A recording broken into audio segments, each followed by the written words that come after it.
Hello, everyone, and welcome to another episode of the Nothing to See Here podcast. Hi, it's Frankie. It's Hannah. Oh, right. I'm sorry. Um, Every week. this one was genuine. I was Did you I was dissociate? I wasn't dissociating. I was pulling up my boomerang thing just so I could have it on standby just in case I needed to look at something stupid. Um, I need you to look at Scrappy-Doo. I watched the episodes. But just always be looking at Scrappy-Doo. Nah. Just to remember what a menace he is. Mm.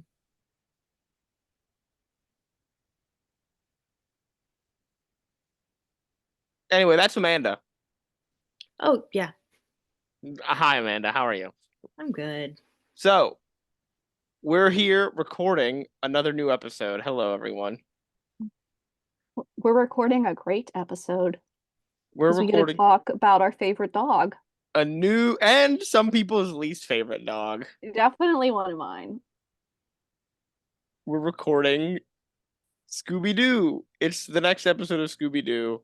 We're talking about the show Scooby-Doo and Scrappy-Doo, but only season one, because after season one, there's a radical change in the formula of the show. So we're looking at season one separately from the rest of the show. What's the radical change? So if you notice that in the last episode that we watched, episode 16, there's not a lot of the rest of the gang. It's mostly just Shaggy, Scooby, and Scrappy. Mm-hmm. And that will be how the rest of the show goes. I don't like that. Well, They Daphne's there too. oh occasionally, Oh, only occasionally. yeah, she's not on there all the time. The decision why is in the little fact section that I'll do about the history of the show, but as part of an overhaul of the show. They Why? fucked up. Why? Well, we'll get into it then. Before we get into it, I have something I have to say. I texted this to Amanda and Hannah, and I want to reveal it now. Mm-hmm. When we did the Pinocchio episode, Yes. I told you all that I remembered Pinocchio using his nose to like grab some keys and unlock himself from the cage. Correct. And that's not what happened at all. No. I now remember where I know that from. That happens in Shrek. Oh my God, it does. Specifically Shrek 2. Oh, the good Shrek. Pinocchio The best Pinocchio Shrek. uses his nose and tells lies to get Gingy on his nose to the edge of the to the chains that are holding Shrek, Puss, and Donkey. You really just um Confused Pinocchio with Shrek too. you confuse Disney with DreamWorks. I did, yeah. That's a sin, I Well, think. I no, think that because is you can. actually illegal, so the cops are on my way. The mouse is on his way to shoot me in the back of the head, Yeah. execution style. Okay, well, Yeah. I'm about to be next because I'm going to say something. You confused Pinocchio with the better version of Pinocchio. He is probably the better version of Pinocchio. Mhm. Confused it with the better film. None of us were huge fans of Pinocchio, so No. No, but only two of us are on the mouse's shit list right now. that's true. Yeah, I'm not saying anything. Amanda would never get on the mouse's shit list. Mr. Mouse, if you're listening, um, I will take these guys out for you if I can get tickets to Disney World for the rest of my life Wow, we just been sold out. and hold on. And this is a big ask. I would like to be part of the little secret club. I think it's Club 66. Um, and I'd also, every time I stay at Disney World, I would like to stay in Cinderella's castle, please and thank you. I feel Those like are our my conditions. lives are I feel like that is an equal ask for taking out your two best friends. Yeah, I also think so. And I think celebrities asked to stay in Cinderella's castle, and that doesn't happen. So, So it's never gonna happen. All right. yeah, you guys are pretty safe. I feel good being safe. Yeah. Although, if that is promised to me, Yeah, I know. oh, We're done. We're done, that Hannah. that might be If that happens. hard to say no to. Well, it's a good thing I have my will drawn up. Is it like legally signed and everything? It is currently on my computer. So it's not valid, is what you're Technically, telling me. no. Neither is mine, don't worry. What the fuck? I thought you did yours. I have it done. I just haven't like it's not been signed. Can't you sign it yourself? No, you have to have it notarized. Well, you don't have to have it notarized, but it helps.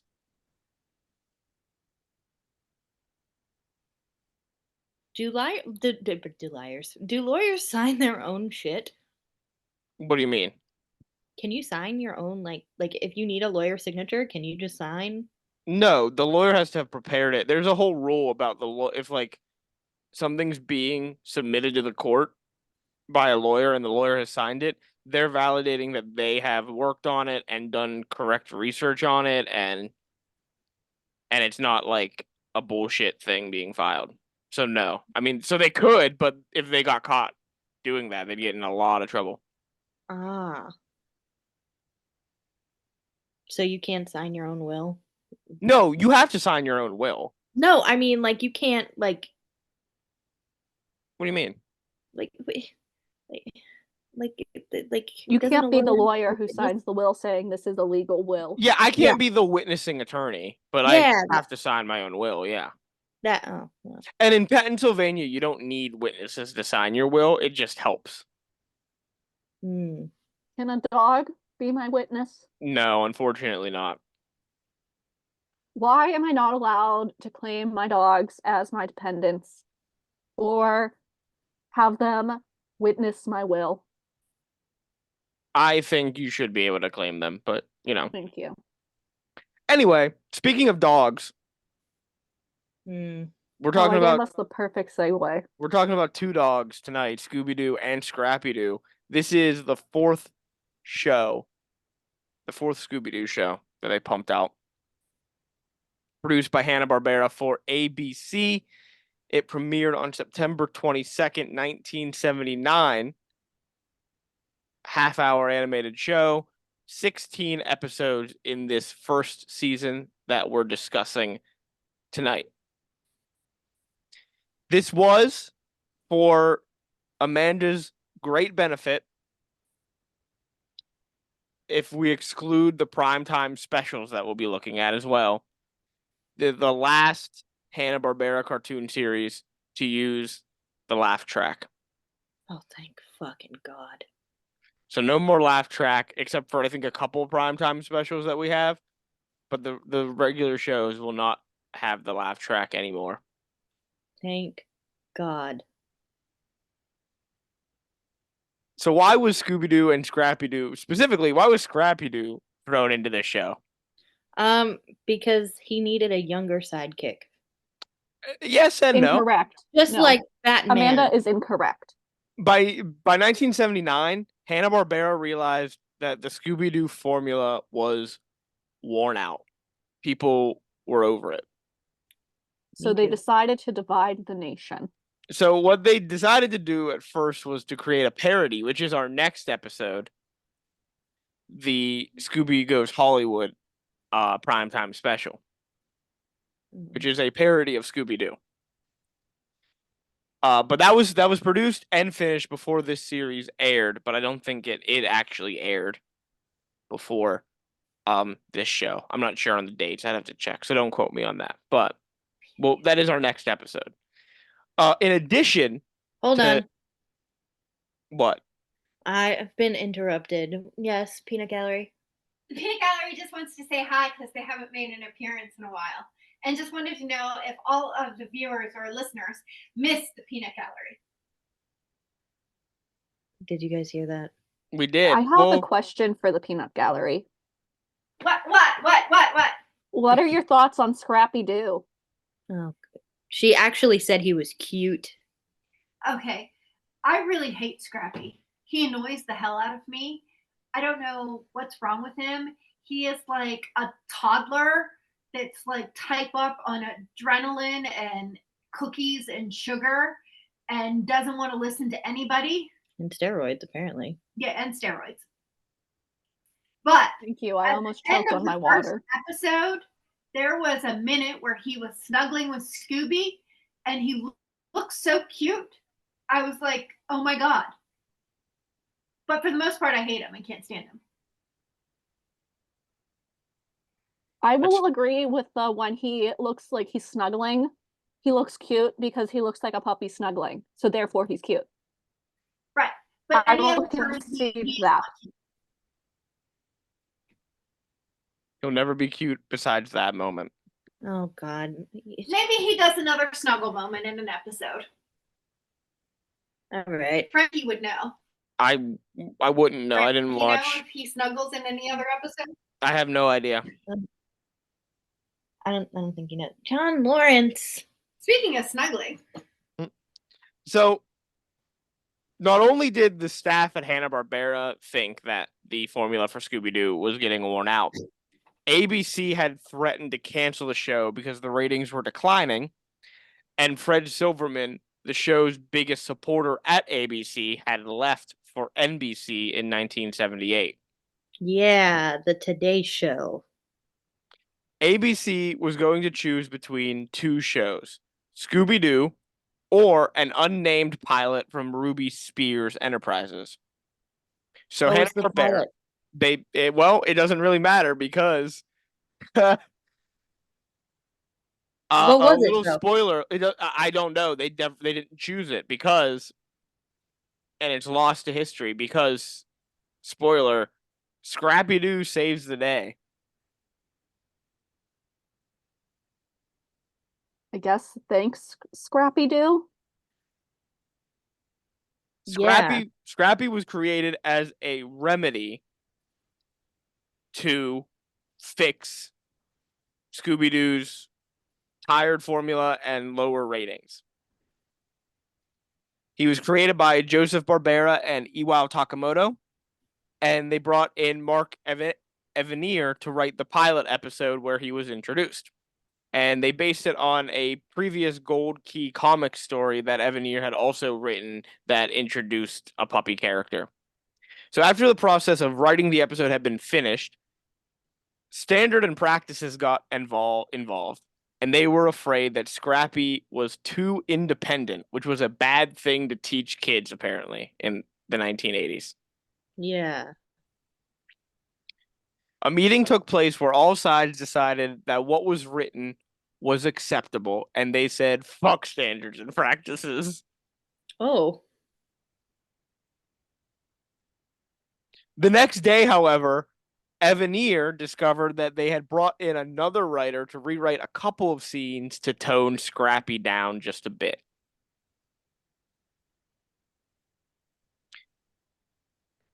He theorized that it was because this would have happened down the line anyway, and the early episodes that had Scrappy more feisty would be left out in reruns, and Hanna-Barbera would end up losing revenue. What was he like in the first draft? I want to know. Like, because Scrappy-Doo is still feisty and independent. He threatens to beat up almost every character. Oh my God, I On the think I wrote show. the words, he throws hands like 10 times in my notes. What Mhm. was his first Iteration? iteration concept? What was he? I want to see that script. I'd love to know. What? Why? Originally, What? Scrappy-Doo as a small feisty dog was originally what Scooby-Doo was supposed to be. I remember that. I remember you saying he was supposed to be more protective in a way. Yeah. So this was their original concept before they went with the Scooby we all know and love. Why did Scrappy get sent to Scooby? That's never explained, is it? No. Can They you do you know? No, they never explain it. They literally the introduction of Scrappy is literally just that theme song. Yeah, and he's I have there. a theory. I Okay. wrote in my notes because I will be guiding us through the first ever episode of Scooby-Doo and Scrappy-Doo. So I made notes on the theme song and introduction, and I have a theory.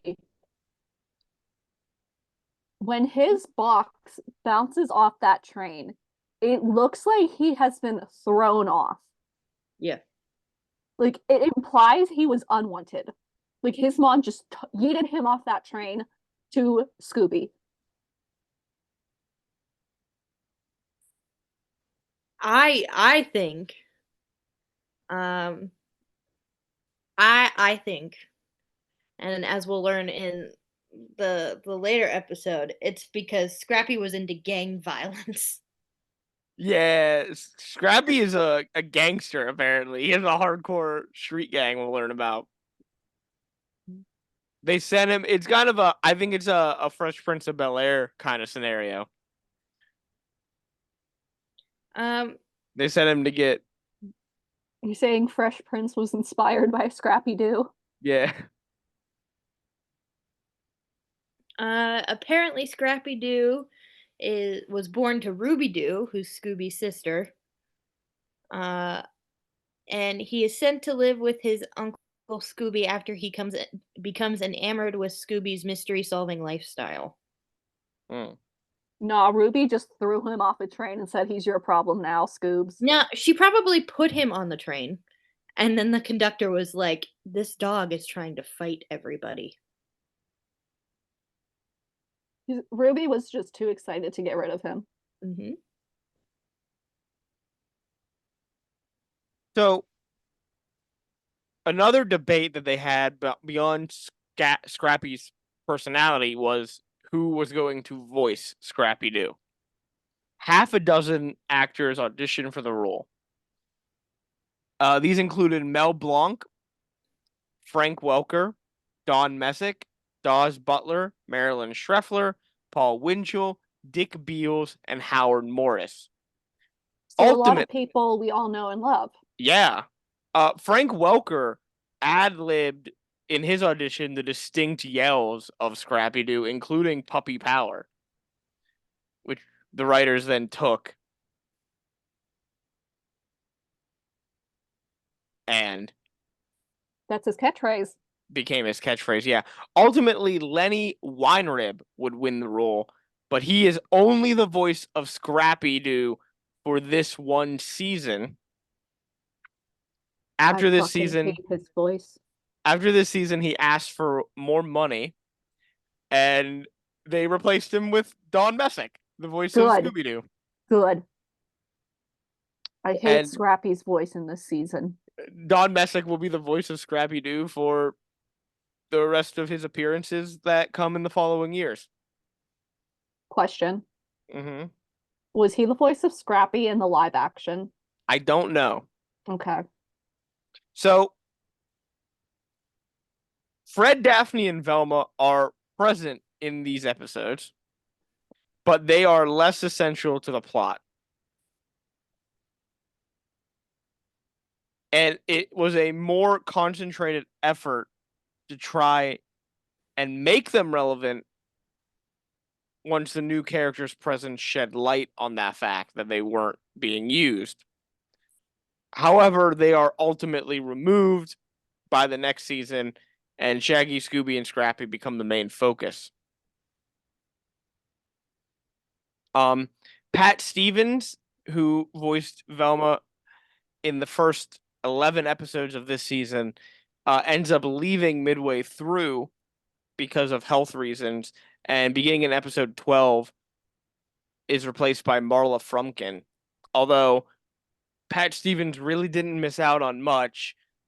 In the last episode that we watched, episode 16, Velma has only one line, and she's not even on screen when she says it. I never would have picked up that the voice actress changed just from these 2 episodes. Well, I mean, yeah, we only had one line, but she Mhm. sounds pretty close. Oh, okay. Good for her then. So the cast is pretty much the same except for that replacement midway through the show or the season. Dawn Messick voices Scooby-Doo, Lenny Weinrib voices Scrappy-Doo, Casey Kasem voices Shaggy, Heather North as Daphne, and Frank Welker as Fred Jones. I have another little fun fact. So the reason why the show was restructured to remove, before I get the fun fact out of the way, the reason the show was restructured to remove Fred, Daphne, and Velma and focus only on Shaggy, Scooby, and Scrappy is Scrappy was such a rating success, it saved the show, and they continued it with more to put more of a focus on him.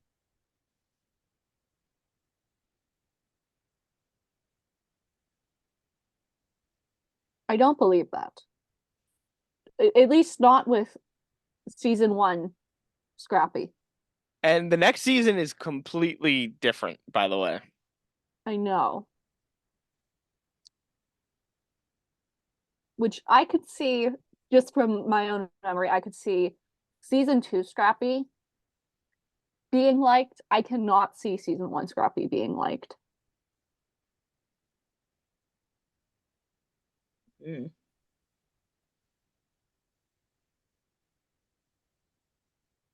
So Scrappy-Doo would become popular and then very quickly become the symbol of the irritatingly overexuberant cute character that is added to a show to boost ratings. His unpopularity will become so well known that characters who are added into a show to be taken as a ratings hit but are then hated are known as Scrappies. I'm glad that's his legacy. Um, after, so we'll have Scrappy here for the run of this show and the next thing we look at. After Scooby-Doo and the Reluctant Werewolf in 1988, Scrappy-Doo just kind of vanishes.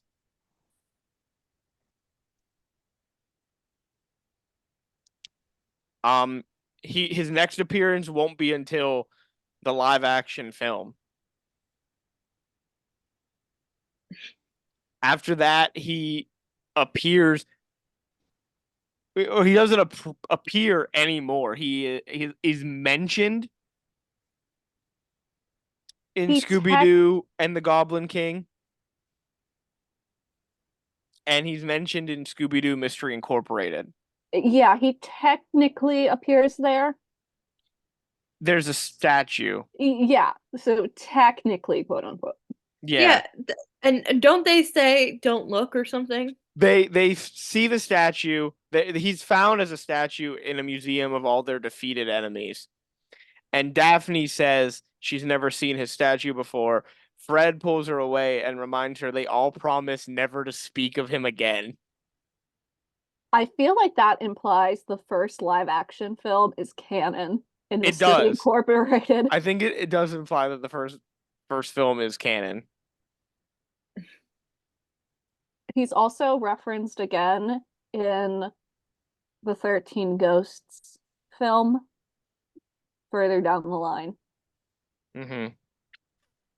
And then there is a bonus scene on the DVD of Aloha Scooby-Doo where it's cut from the original film, but in the bonus scene, Fred mentions that there is a 6th member of the gang, and then Shaggy mentions they're not supposed to talk about Scrappy. And Oh, I love that. And then Freddy replies, "No, I was talking about the Mystery Machine." I love that. That's great. So before Hannah gets into our first episode, we have another fun fact, which also kind of makes this version of Scooby-Doo sad. This is the first version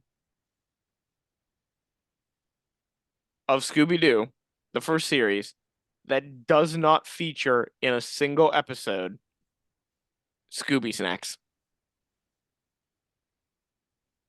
Oh. Were Scooby and Shaggy on a diet? I guess so. They deserve Scooby snacks. John Lawrence, stop drooling on me. Now we got a cat drooling. It's all the mention of dogs. I He think does John this- Lawrence wants Scooby snacks. He does Mm. this whenever he purrs. He drools when he purrs. So, Hannah, take it Yes. away. Introduce us to Scrappy Doo. Oh, before you do, sorry, once The again. theme song. The theme song, yes. We got to talk more about the It's theme. the same theme song as last time. They just now say Scrappy Dappy Doo, and occasionally he yells puppy power. Yeah. I have very mixed feelings about the opening credits. I actually, is it weird that I know I said I hated it when we talked about it? Is it weird that I liked this one? I mean, it is our introduction to Scrappy Doo. It's not because of that. It's just, I don't know. It seemed catchier to me this time. That's fair. But yeah, this is the introduction to Scrappy. Hmm I He stand by gets- my statement. He was thrown off the train by his mother. A box falls off of a train or is thrown off of a train in front of Shaggy and Scooby. They're scared, and then Scrappy emerges, and then the theme song It's really not just in front of starts. Shaggy and Scooby. It's just Scooby. Is it just Scooby? Yeah. Mhm. Scooby's waiting by himself. He got word that his nephew was coming, Mm-hmm. and then Ruby yeeted him off the train. We don't know if Ruby was on that train. I think she believe was. I believe she yeeted Don't this call her a menace. neglecting mother. We're No, not she saying didn't. she's neglectful. She said she wanted sanity. That's what I'm saying. She said, "Fuck this kid. This kid sucks." Yeah. I will say Scrappy's really cute when he's in the box, standing up, wagging his tail. I think Scrappy looks really cute there. That's fair. All right. Well, Because he just looks like a puppy. Hannah, introduce us to this puppy that people don't like. I first want to say most of my hate of Scrappy comes from the voice acting.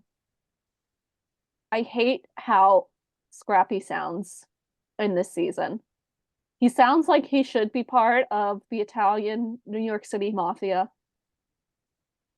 And he kind of smokes a pack of cigarettes a day. Kind of get that vibe. He also has like a lisp. Yeah, and then he mixes it with like baby talk. So it's very weird. Mm-hmm. But we don't hear him speak yet, other than the opening credits. Where he just Our yells puppy power. Yeah, the episode proper opens on a city skyline where we zoom in on a penthouse apartment. On the roof, there is this man in a full blue spandex suit with cape who lands on the roof and proceeds to open a skylight. Batman wannabe. Yeah, pretty much. Pretty much. As the camera pans in through the skylight, viewers see a large picture of a man who looks very similar to the guy we just saw creeping on the roof. The image has the words, "The Blue Scarab," printed on it. And thus we have a name for a blue spandex wearing dude. So we pan in through the apartment. It's a little messy, like there's lots of books and art supplies kind of strewn about. And I gotta tell you guys a secret. This is Amanda's apartment. Ouch. I just said messy in places. Frankie, you've been to my house. Yeah. It's You're not messy gonna- in places. What do you mean? It's You're not the art supplies strewn about. That is you, Amanda. Shut up. If to be fair, if there was candles and scentsy things strewn about, then it's really Amanda. Mm-hmm.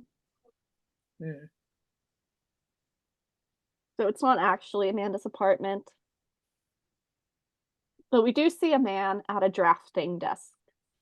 He turns off the radio and stretches. He's clearly been burning the midnight oil, and I suspect that he's about to turn in for the night when we hear this high-pitched ringing noise.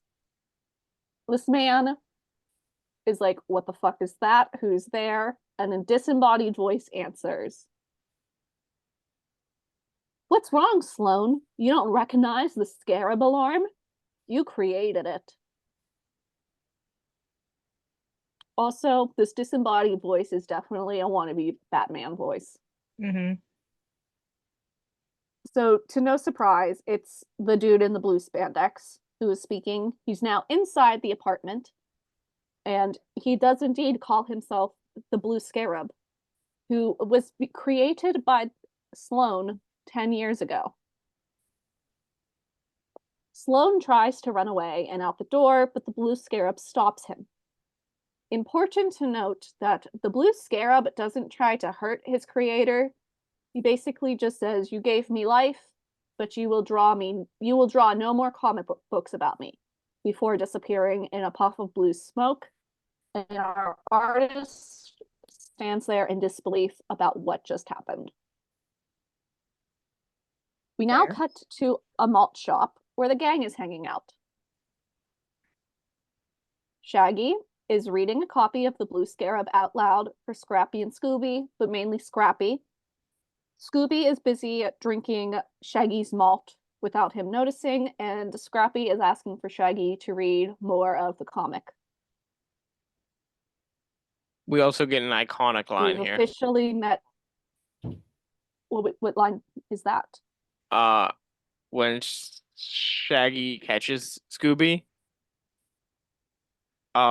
drinking the mango malt, and he says, "Is that my mango malt on your lips?" Not And then anymore. Oh, yeah. Scooby licks it away and then yells and says, "Not anymore."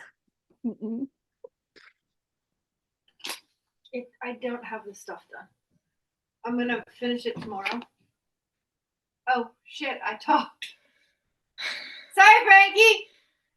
1, 2, 3. Hold on. Wait until she shuts the door.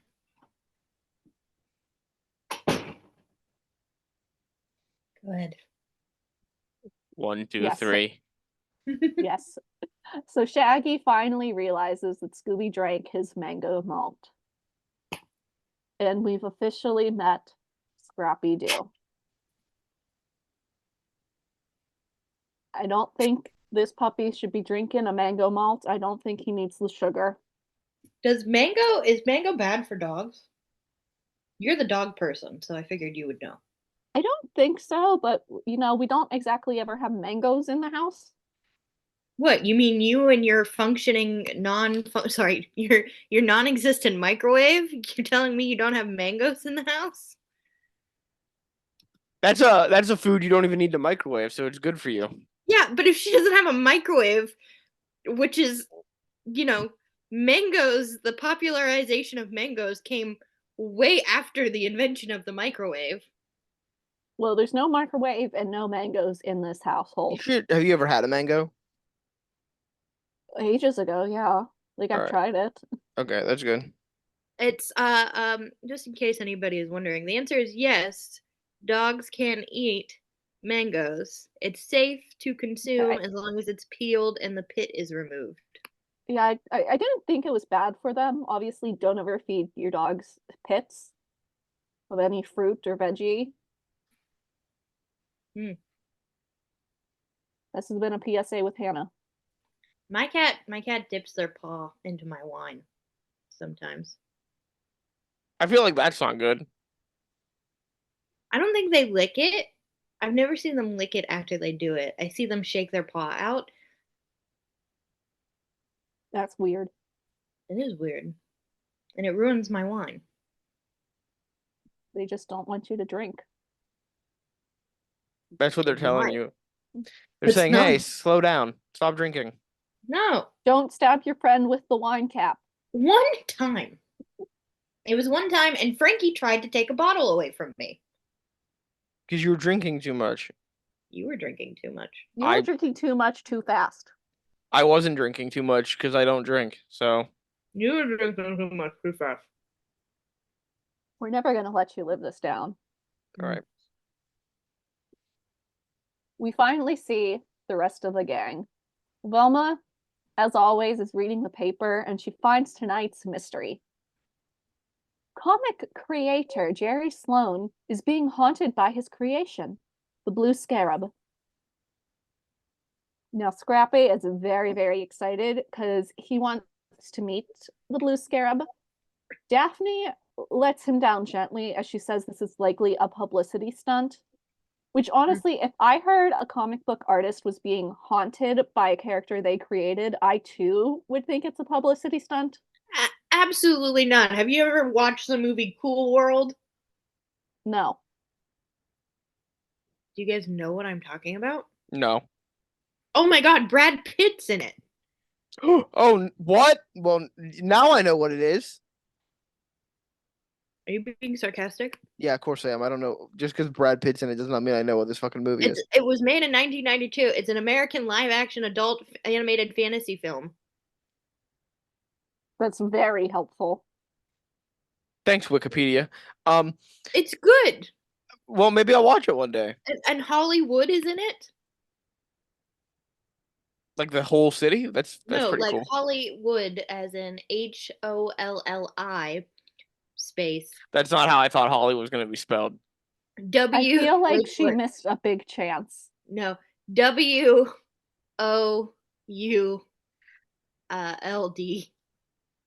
She missed a huge chance to have the best stage name. I don't I know. think she thought she was being really clever, and now sounds like stupid instead. She's like a blonde Jessica Rabbit. Look up Hollywood real quick. I'll do it later. No, look her up right now. I'll keep bringing it up until we look it up. No, because we gotta get through this. You have to get through this. I do. I have work tomorrow. I have work tomorrow. Yeah, so let's get through this. Yeah, we'll look up. Oh my god, Hannah, keep talking. I'll fucking look up Hollywood. Jesus Christ. Thank you. Scrappy does not believe Daphne and grabs Scooby and like rushes out the door to go meet the Blue Scarab. Hollywood isn't real. She's a fucking cartoon character. Mm-hmm. So is Jessica Rabbit. Yeah, but I don't And go one of around them is saying iconic. I don't go around saying this movie stars Jessica Rabbit. I said the character Hollywood, didn't I? No, you said No, it has You Hollywood said it in it. stars. Well, it does have Hollywood in it. All right. Let's solve this mystery. By the way, how does Scrappy like pick up Scooby-Doo? Aren't Great Muscles. Danes heavy? Yeah, but Scrappy's strong. Why is he strong? He's a puppy. I don't know how he manages to pick up Scooby, but he does. And the gang reluctantly agrees to go talk to Jerry. When they meet the artist, Fred tells him that they all believe his story. And according to Jerry, the gang is the only group of people who does. Shaggy, then clearly uncomfortable, asks if this whole thing is a joke. Scooby seconds the question, going as far as to put his paws on Jerry's head and move it so he's shaking his head yes. Alas, the story is real. Jerry points to a wall where a giant blue scarab is painted. Apparently, the blue scarab leaves this mark to warn baddies that he'll be back. By the way, that looks like a sculpture, but they said it's painted on. It does look like a sculpture in this scene. Yeah, I thought it was a sculpture every time they showed it. Yeah. No, it's painted on the wall, apparently. Scrappy decides it's time to go on the offense and find the blue scarab, but Scooby holds him back by stepping on his tail. So we have this little like walk in place gag for a little Yeah, bit. it's kind of like holding a kid out at arm's length while they try and punch you. Yeah, pretty much. Jerry reveals that the villain wants him to stop drawing the Blue Scarab comics and that Jerry is going to actually stop drawing the comics because he's the only one who works on them aside from his assistant, but the assistant only does the lettering. The Blue Scarab is Jerry's own creation, and so all the writing and drawing is done by him. He's a one-man show here. Okay. Scrappy is still walking in place with Scooby holding down his tail, so we get the gag of Scrappy finally gets enough momentum and begins pulling Scooby forward along with him despite Scrappy being held down. Scrappy then proceeds to say he's going to throw hands at the scarab. Does he say, quote unquote, I'm I'm going gonna throw things? hands. He says, I don't really remember what he says, but he says something like, let's meet the scarab and fight him, or something. I did a Hannah quote and wrote, I'm gonna throw hands. Scrappy, being the menace he is, opens a door with keep outside on it because he thinks that's where the scarab is hiding. Scooby like stops Scrappy. Scrappy basically like opens the door and Scooby pushes him out of the way and then finds himself the victim of an avalanche of comic books. There's a little fun Easter egg here because there's a Yogi Bear comic right on top of the pile. Did either of you catch that? No. I caught it on my I only caught it because I paused, but it's right there on top. Did you catch it, Frankie? I did not catch it. I'm gonna assume that you're telling us the truth. It is. If you pause with any like frame where Scooby is in the comic book pile, you'll see it. As it turns out, this is Jerry's comic book collection. Shaggy proceeds to pull out a Blue Scarab comic and is surprised by it because he has never seen it before. The title is Blue Scarab Super Crook. Jerry then offers it to Shaggy, saying this is the next month's issue and it hasn't been released yet. We then get the classic, the gang splits up. Fred, Velma, and Daphne are in one group, heading to Jerry's publisher to speak with him, while the boys stay behind to read. We follow Daphne, Fred, and Velma to the publishers, where we learn the Blue Scarab is the #1 selling comic, and the publisher, Mr. Hardy, doesn't want to lose it because it would cost him millions. While here, we also meet another artist. Floyd Hotchkiss is what I think his last name is. I couldn't clearly hear it. You mean the world's most suspicious man? Yes. Yes. I've never met someone who sounds more like a villain than this man. He is a walking red herring, basically. He also calls himself Hardy's best artist. This man's a little conceited. He also tells Mr. Hardy to fire Jerry. And Hardy kind of agrees. What?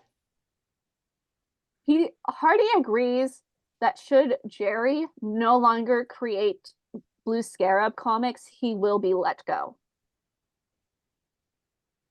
But if he wants to continue Blue Scarab, he's going to stay on. Sure.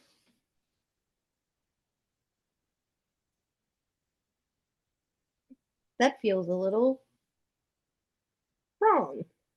I mean, it Well, makes sense. If he's not going to do his job. He's not going to do his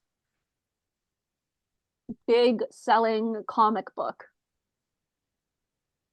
And since no one else writes for the Blue Scarab, it's basically donezo. should Jerry not do it? Maybe they should have, maybe they should have tried to get the rights to it. That would be the smart thing to do. Mm-hmm.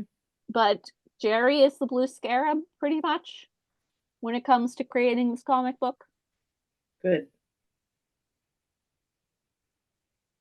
Now I have what is, I think, Amanda's favorite scene in the whole show coming up. Is it? Because we cut back to Jerry's apartment and he's giving the boys the rundown on how comic books are made. No. I feel like you appreciated this scene. I actually already knew all of it, so I tuned it out. Okay, but think like you're watching this for the first time. Would you have appreciated it? No, because this was my first time watching it. I already knew how comic books were made, Hannah. Well, if you didn't, like you liked comic books, but you didn't know how they were made. Probably not, just because this guy's voice is a little boring.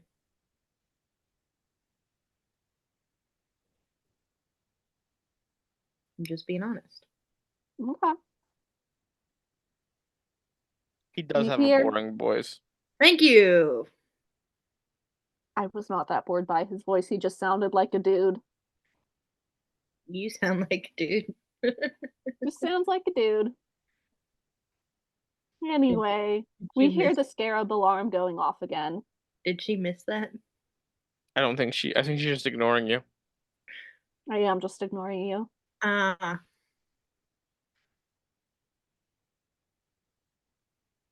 You think your Good. little tricks work on me? they do. You're gonna be crying at night tonight. I'm gonna Yeah, read this about other you in sounds my like a burn book.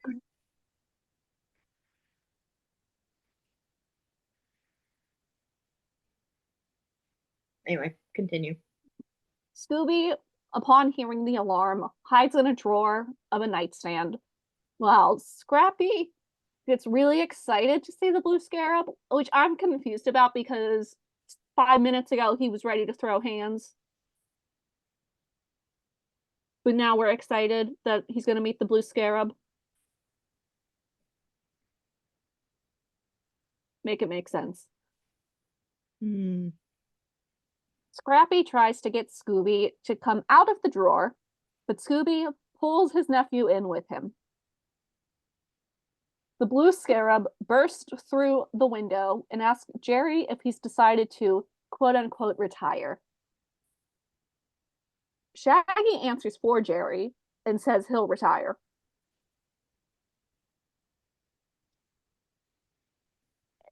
It's at this point Scrappy finally realizes that his hero is being, and I quote, a big meanie, and is ready to fight. Hmm. He is being a big meanie. The blue scarab, he is a big meanie because the blue scarab goes on to say that he's going to ruin his own name and Jerry's as well as he disappears in a puff of blue smoke. Turns out all he does to disappear is run further into the apartment. Scrappy follows him, dragging Scooby and Shaggy along with him until he can break free. Once again, we have that gag of him being held back, but he's too strong apparently, despite being a puppy. He has puppy power. He got puppy power! Scrappy actually manages to catch someone and he drags this dude back by the foot. He drags him back to the group. This is not the Blue Scarab, though. This is Jerry's assistant, Howard Kruger. Yeah, and I knew at this point, I was like, oh, it's that man, because Scrappy just grabbed him. Yeah. Spoilers. Oh, well. It's been out for what, 40, almost 50 years? Long time. Yeah. You had plenty of time to watch it before this podcast episode. We even told you last week what it was, just in case. Yeah. Now, I just want to note that when Scrappy realizes he didn't catch the blue scarab, instead of apologizing to Howard, Scrappy makes an excuse that he grabbed the wrong person because he's only a puppy. True. That is true. I don't think that's an excuse. I think that's facts. I mean, it's facts, but he says it like an excuse. I've heard Like, worse he never once says, excuses. "Oh, I'm sorry, I grabbed you." I've heard I mean, worse to excuses. be fair, he shouldn't apologize. No. As we'll see later. At this point, the rest of the gang enters, wondering what's going on. They learn about the encounter, and Howard claims no one ran by him. He did not see anyone run by him. Velma also says they didn't see the villain running out on their way in. Gee, I wonder where the villain could be. It's a mystery. Mm-hmm. Howard then quits, I think. He hands Jerry a sketch pad and just leaves. So I think he quits.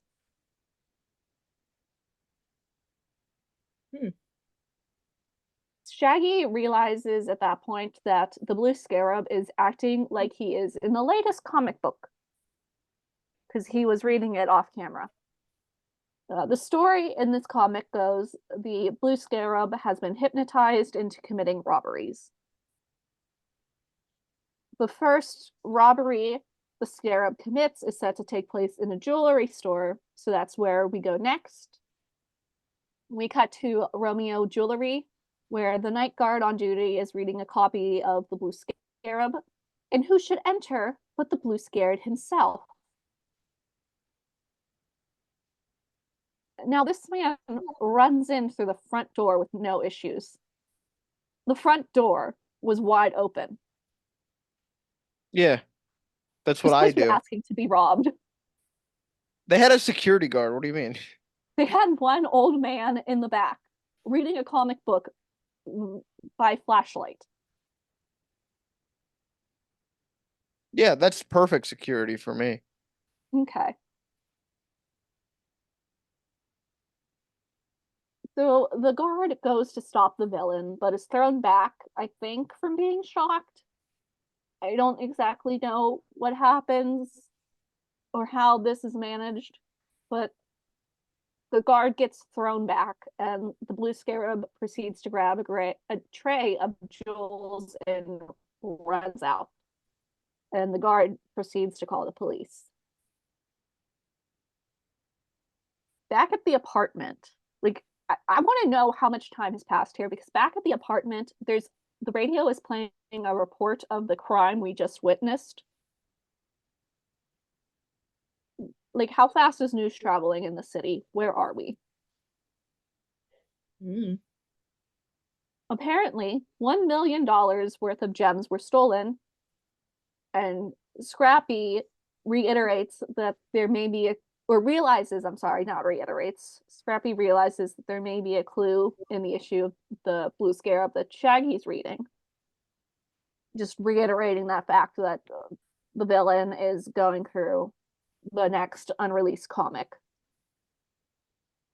Jerry states that only he and his publisher have a copy of this issue, since it doesn't come out till next month. The next crime the Blue Scarab commits is going to be a bank heist. Now, Shaggy, our boy, is pretty uncomfy, and he turns on the radio for some music so he can forget about what's occurring. But then another news report comes in stating that the Blue Falcon, Different that's the superhero. wrong Yep. blue man. Yep. Wrong blue Scooby-Doo superhero. Yeah. Yep. Yeah. Well, not the Blue Falcon. Blue Falcon is out there with his one brain cell dog doing something. But he's not in this episode, sorry. The Blue Scarab robbed a bank. Once again, we reiterate the point that the Blue Scarab is acting out this unreleased comic book. And Velma says the next target is the City Museum. So guess where we're going? Time to go to the museum. Upon pulling up outside, Scrappy is gonna throw hands again. He's ready. He's like ready to charge into the museum and throw hands. But the gang tells him he should wait outside as a lookout. Scrappy is really offended as the rest of the group turn around to head into the museum. While all this is happening, the blue scarab is up on the roof and decides to get violent. He uses a crowbar to dislodge a gargoyle in order to kill the gang. I think that's great because all the other villains are just like being like pranksters. This villain, he's like, I'm gonna kill somebody. Okay. I'd also like to say this guy's plan makes no sense. Imagine if someone dressed up as Spider-Man and started committing crimes. No one would blame Stan Lee. No, Stan Lee would be like out there admonishing whoever's doing this to his poor Spider-Man. But I guess this town's full of idiots because they all do believe it is the actual blue scarab. Come to life.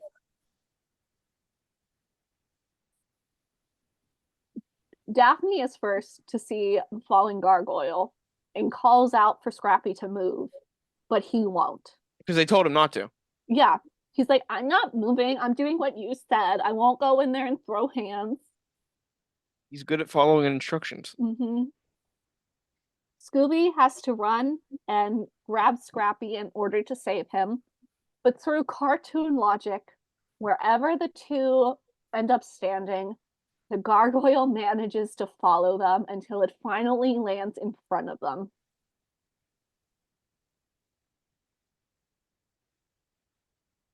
Shaggy spots the blue scarab, and Scrappy is once again told to remain outside while the rest of the gang head in.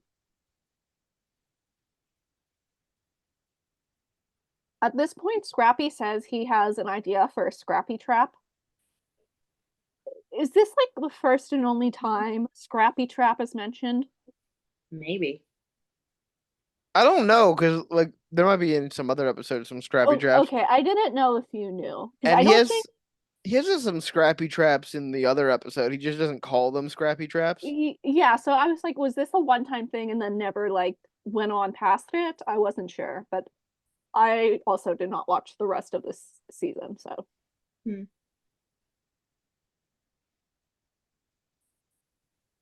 We don't get to see the Scrappy trap right away because we have this weird little scene where the elevators in the museum go crazy.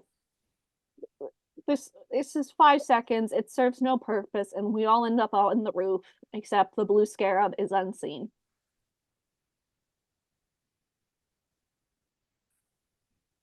Shaggy, our boy, has the right idea, saying he hates it there, and he's gonna search for the blue scarab in Brazil for like 2 months. That's a good idea. Yeah. Yeah, I'm with who did I say? Shaggy. Yeah. I'm with Shaggy on that idea. Daphne must have Blue Scarab radar because she's the one who spots him again, and he's like on the roof across the building, now sporting a crown that he stole. That was cool. The crown, or The fact that he like is wearing it out after he stole it. I mean, I want to know where he put the rest of his stolen goods because in my head, this is all happening in the span of like 30 minutes.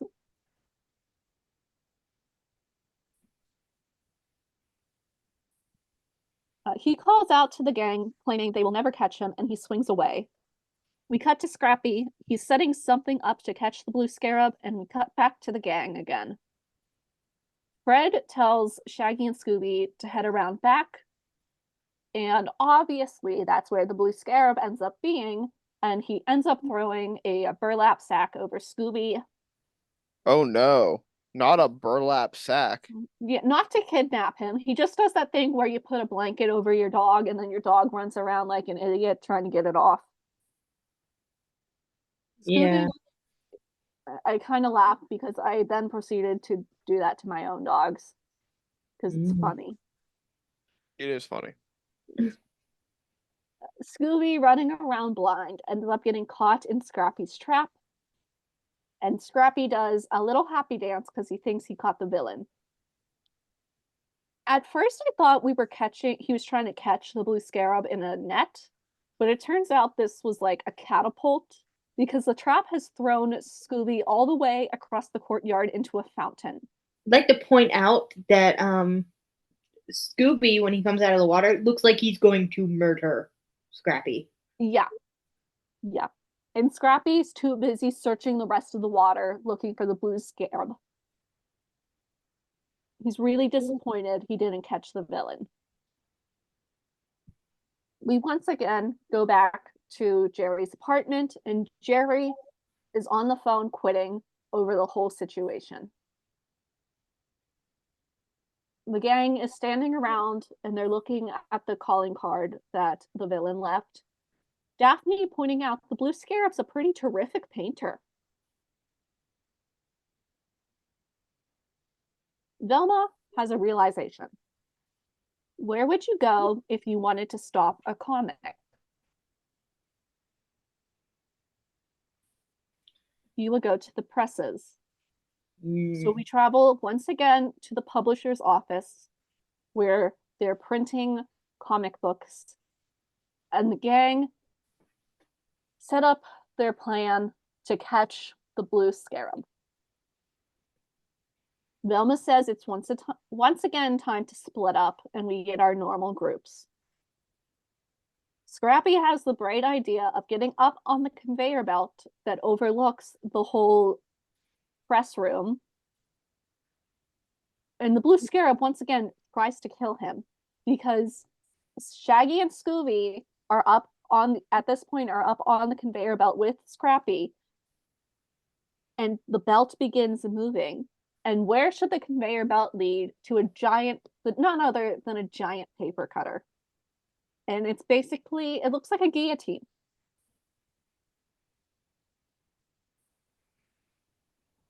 Do you guys agree with that? It looks like a guillotine. I don't remember it, so I'll say yes. Okay. I mean, they actually do look like that. I mean, fair. It's pretty much the same invention. But we get the gag where they run in place and scream for help. The others try to rush into the room, but are stopped by the blue scarab. As he is threatening Daphne, Fred, and Velma, Scooby manages to grab hold of a crane and get himself, Shaggy, and Scrappy to safety. They swing in with Scrappy landing on the villain, and you'd think he would start pummeling the blue scarab, but all he does is cover the blue scarab's eyes. While he has landed on the villain, Shaggy and Scooby have landed on giant rolls of paper that tumble about and roll over the villain, thus trapping him. With a police officer and the blue scarab in cuffs, we head back to Jerry's apartment to talk with Jerry and do the final reveal. No, I don't understand why Jerry just wasn't called to the presses. Like, why did we have to travel back to the apartment?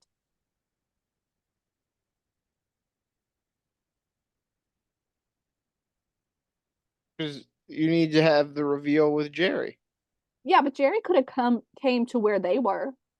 Jerry's not allowed to leave that apartment. You don't know this. He's on house arrest. Oh, I'm sorry. I didn't realize he was being monitored. That makes his character a lot more interesting, I'm not gonna lie. Yeah. Velma is starting the reveal off. She says that the villain had to have been someone who had read the unreleased issue of the Blue Scarab. Our boy Jerry blurts out that it was his publisher. It's incorrect. Fred goes on to say the villain is also an artist, given the scarab painted on Jerry's wall. Jerry then blames the rival, but is wrong again. Finally, Daphne brings up the blue scarab's disappearance in the hallway. It's Howard Kruger, the assistant. Ladies and gentlemen, we never would have seen this coming. One of us saw it coming. It was Amanda. I saw it coming too. Two of us saw it coming. It was Amanda and Hannah. Did you just like not care who it was, Frankie? I wanted it to be the other guy. You wanted it to be the red herring dude. I wanted it to be Lloyd. He's like his voice sounds like a villain. That's fair. I mean, he is his own villain. Like, he is a villain in his own way because he's just a piece of shit. Mm.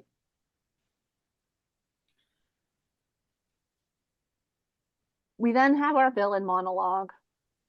Howard goes on to state that if the Blue Scarab comic was no more, he would have had the chance to make and publish his own comic. I mean, you could have just, presented something to the boss man, Howard. Didn't have to do Yeah. this. Could've There just was a- asked. How about like a Batman? Didn't have to commit a crime. You could have just said, "Hey, I have an idea." Yeah, he Multiple could just crimes. made an appointment and said, "What do you think of this? Would you buy it?" No, he commits multiple crimes. Multiple crimes. Mhm. Jerry says he has no idea how he can repay the gang for what they've done. But Scrappy and Scooby have an idea. They have drawn out a little comic of themselves. It's called The Blue Scooby and Scrappy Blue, and we see an image of the two of them in superhero suits. The episode ends with Scrappy being adorable and hugging Scooby and the famous Scooby-Dooby-Doo. Mhm. The end. All right. That was like a traditional episode of Scooby-Doo Yeah, I have Yeah. no issues with it. with an It was- annoying little puppy added in. Yeah. Now we got something that is not Scooby-Doo. No, what you're about to cover, I feel like should not be classified as Scooby-Doo. The ransom of Scooby Chief. Also, why is he called Scooby Chief? It's a play on a movie. Yeah, the ransom Oh. of Red Chief. Oh, okay. Because nowhere in the show do they call him Scooby Chief. So I was No. very confused. Okay, that makes a lot of sense. Thank It's you for something that. people would have understood back then. Yeah. Okay, okay. I get it now. So we're heading to New York City, baby. Scrappy's old neighborhood, and we're gonna meet his old gang, his old New York City street gang, because that's Yeah. what Gang Scrappy was a part of. Scrappy was a gangbanger. This is. You sure you want to say that? Yeah, I think Scrappy was a gangbanger. Okay. He knows the other connotation to what gangbang means. No, this is a serious question. Do you think Scrappy was part of the Bloods or the Crips? Well, I had a question later. Do you think they dealt drugs or weapons? I don't know. The one dog, Duke, looks like Columbo. I think he is Columbo. I think he's based on Columbo. Is he really? Maybe. I have no idea. They don't mention them really in anything because like these characters don't come up again. They're just there for this episode. He's just missing a cigar. So Shaggy is very excited to be in New York City. He wants to have a relaxing vacation with no ghosts. So of course they went to New York City. Yeah, you don't have a relaxing anything in New York. The city famous for letting you relax. So the rest of the gang just drop off Scooby, Scrappy, and Shaggy On a and random street corner. leave.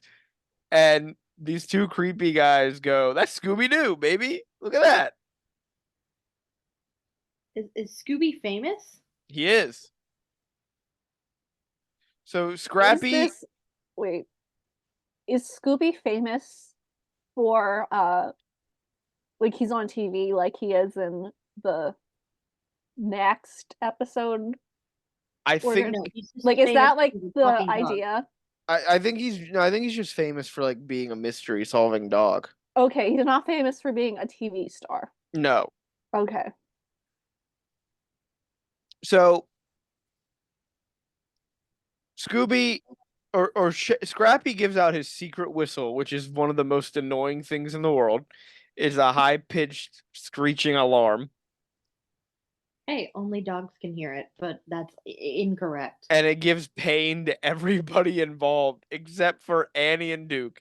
And we meet Annie, who hears the alarm, and when she goes, she's like, or here's the whistle. She's like, only one person can do that whistle, and she's like, it's Scrappy, and she proceeds to roll down the fire escape because she can't see through her hair.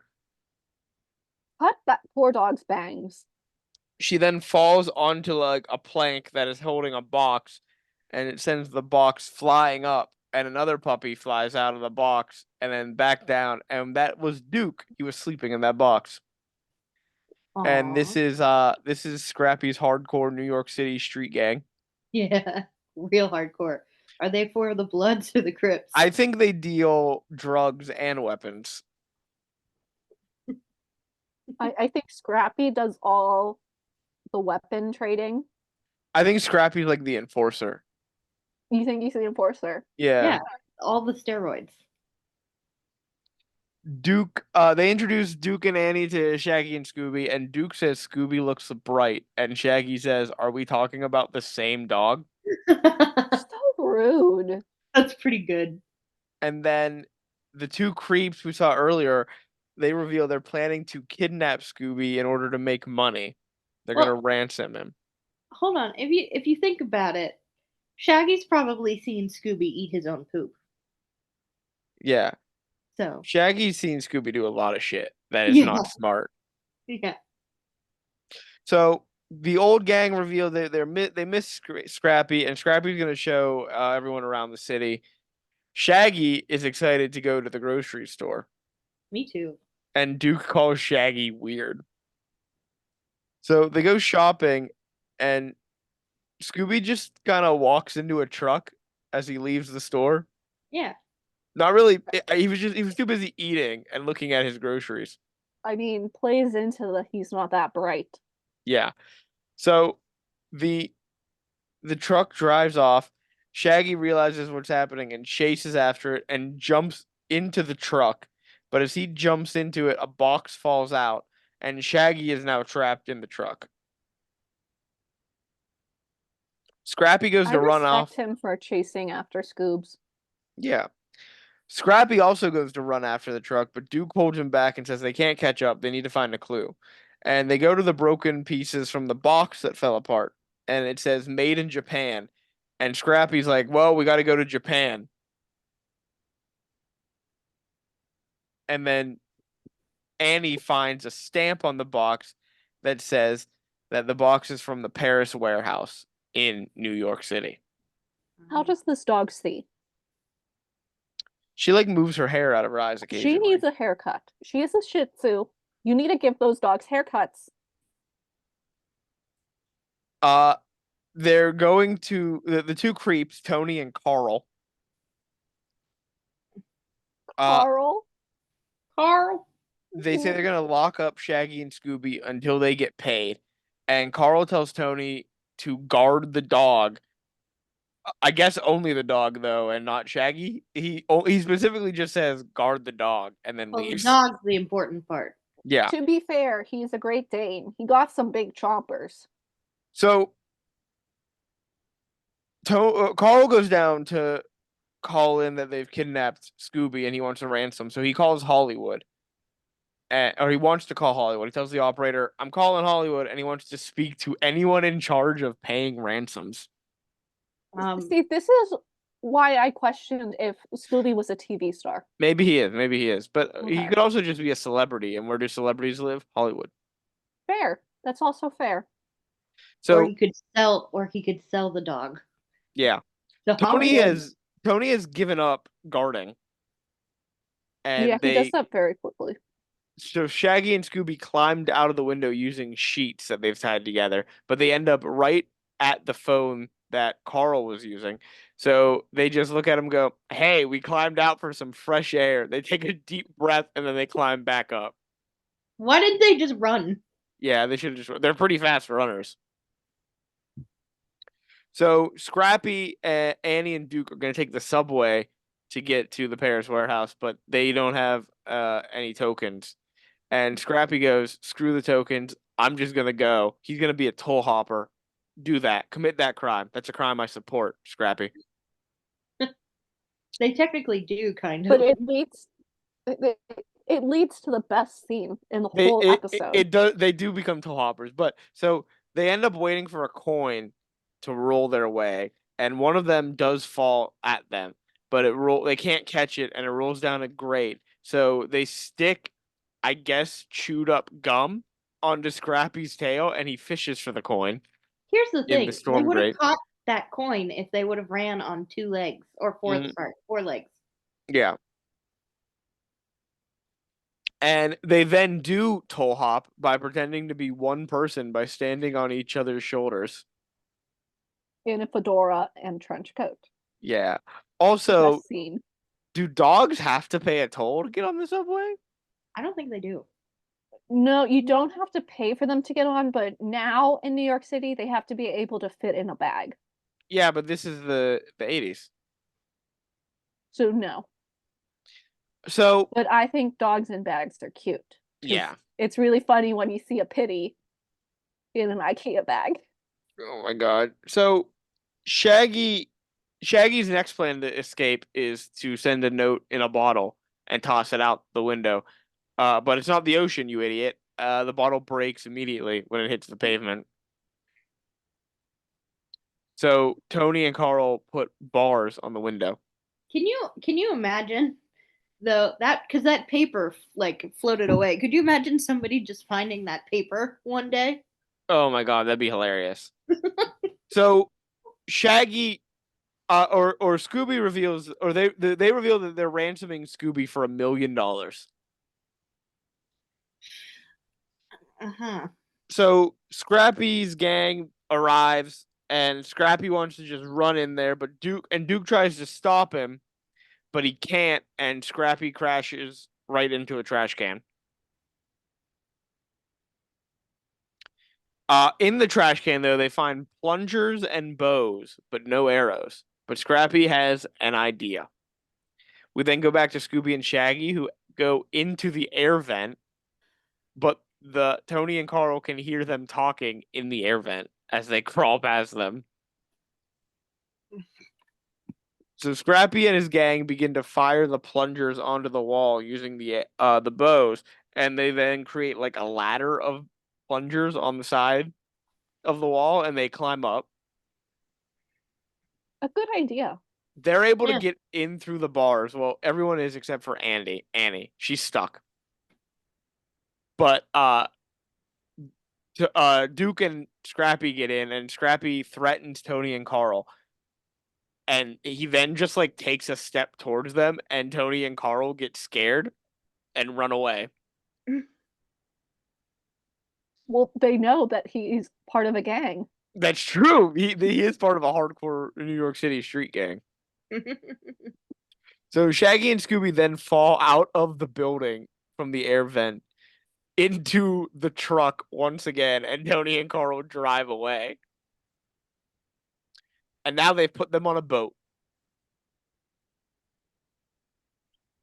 So Duke uses his sniffer to find the area that Shaggy and Scooby have been taken, but he doesn't know exactly where they are. He just knows they're in the area. So Annie plans to use her feminine wiles on the man in the phone booth. And they She's find out it's she's a Tony. she's a puppy Yeah. for one. If she did use her feminine wiles and he fell for it, he's even more of a creep because not only is that a dog, that is a underage dog. Yes. So Tony leaves the phone booth and they realize, oh no, he's one of the criminals. And she gets caught in the phone booth door. But they're able to follow Tony in onto a speedboat. and they hide under a blanket and they're all talking. And Tony hears them and he goes, "What was that?" Scrappy says, "Nothing." Nothing. And Tony goes, "All right." That's legit. Nothing. Yeah. So He's like, this kidnapping business is really getting to me. it is getting to him. It's stressful to kidnap. Hmm. So Shaggy finds an inflatable life raft there and he's starting to shove it out of the window into the water so they can then jump into it. But Scooby goes, "What's this?" and pulls the string to inflate it before they can finish pushing it out of the window. And so now it's stuck there. And Shaggy goes, Why'd you do that?" And Scooby's reason, nobody's perfect. He's a dog. How was Yeah. he supposed to know? So Tony and Carl are going to write a ransom note now for Scooby.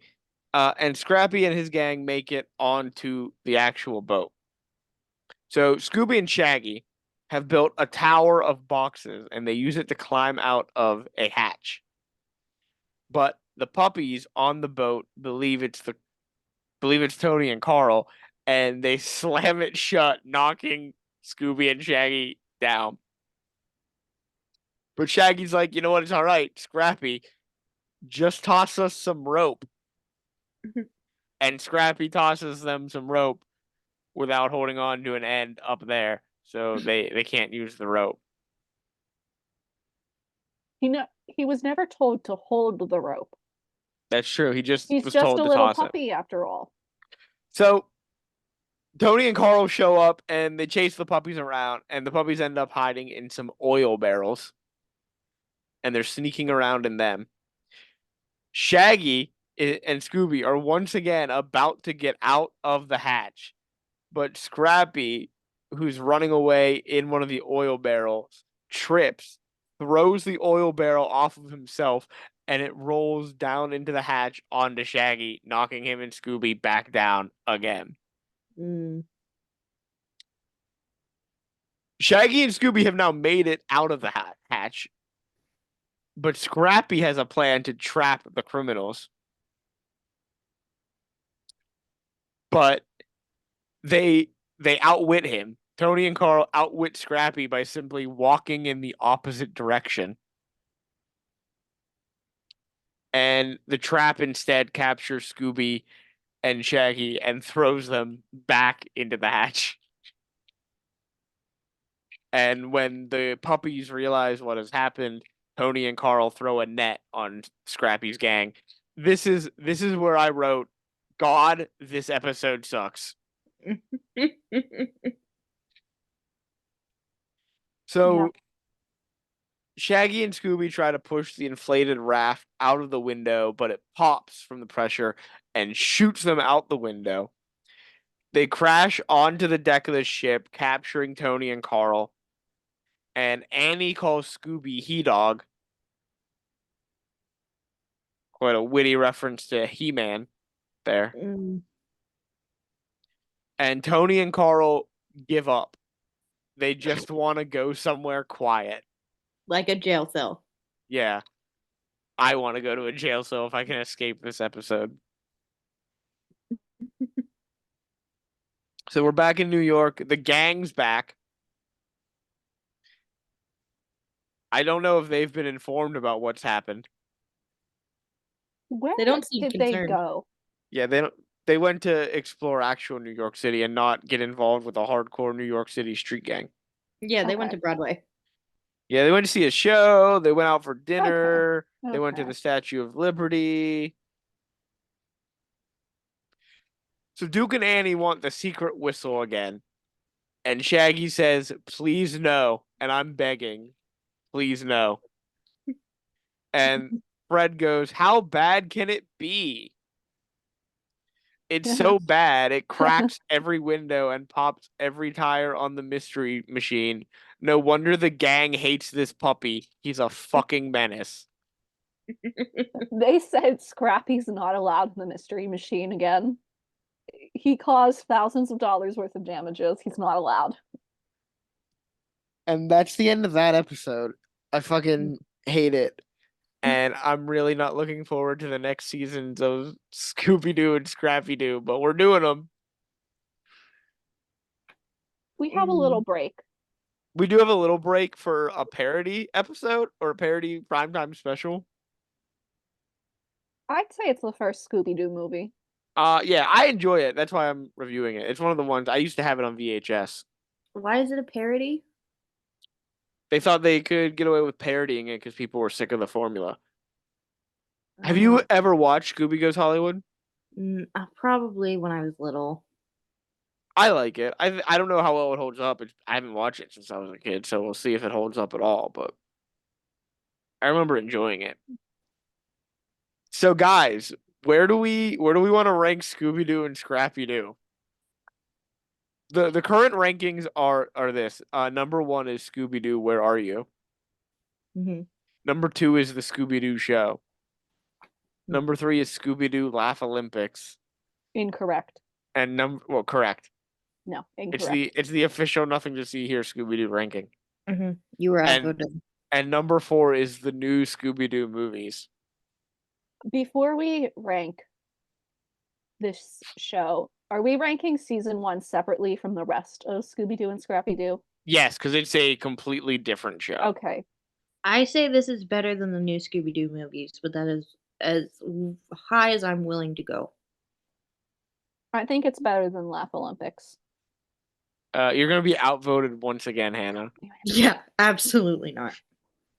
Scooby-Doo and Scrappy-Doo is going to be our new number 4. Season 1 specifically, because the rest of the seasons are a vastly different show, and I think we'll probably go lower, maybe lower than the new Scooby-Doo movies. Yep. But yeah, so that's it. That's our number 4. Man, nothing's come even close to touching Scooby-Doo. Where are you? I mean, the Scooby-Doo show probably, but like that was basically just the same Mm-hmm. as It's at Scooby-Doo. like Where are you? 90%. Yeah, it's like it's basically the exact same show, but I don't think it's as as good because it's just not as iconic. But still, so that's the end of season 1 of Scooby-Doo and Scrappy-Doo. Next month, in the next 4 weeks, we'll be reviewing Scooby Goes Hollywood. I'll be talking about that one. Have not watched it since I was a child. Me either. I watched it, I'm sure. Don't remember it. And then after that, we will return to Scooby-Doo and Scrappy-Doo, but a vastly different version of the show. Yeah. Scrappy with a better voice actor. And worse, everything else. It's a trade-off. We'll see if it was worth it. It's not. No. So then, our next episode is Hannah.